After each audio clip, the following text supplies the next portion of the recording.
Here we can see in this project this pure geometric solution, but interpreted with rich brick texture. Congratulations.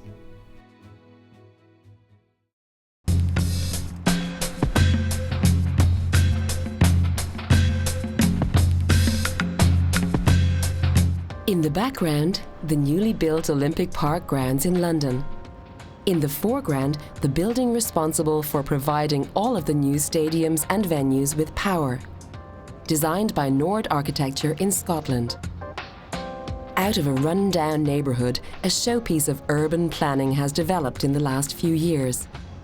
One that will continue to be a busy, vibrant area of London, even after the 2012 Olympics.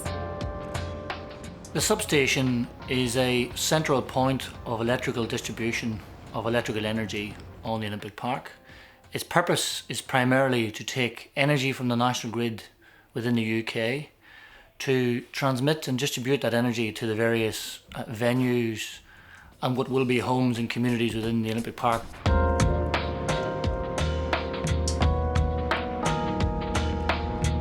The shape of the building, I think, is quite peculiar, and people are curious about why it follows a particular shape. But it's very much to do with the functioning of the building, but other wider parameters that we had to work with.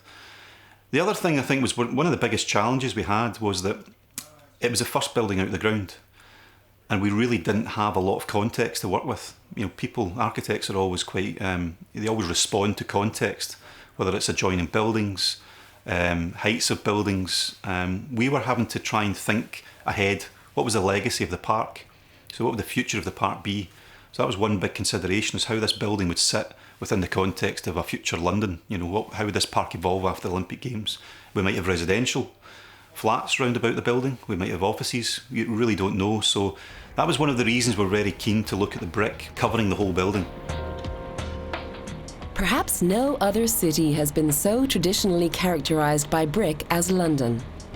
It is only fitting that a modern utility building should once again exemplify this preference for brick in a contemporary interpretation.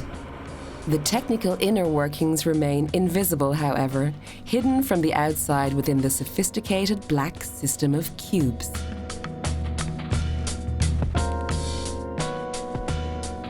We felt that a building like a substation is something that's got a permanence, got a legacy, way beyond the Olympic Games, and that maybe there was an opportunity to think about a material that was more traditional, the rich history in the context of the UK and utility structures.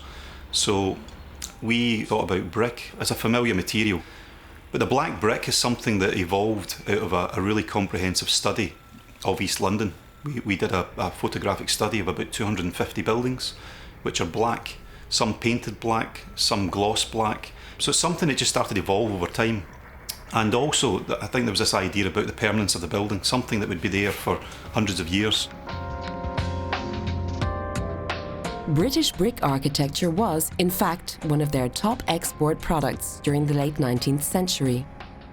This tradition is incorporated into the substation with elegance and a high quality of craftsmanship, transforming an historical legacy into the here and now.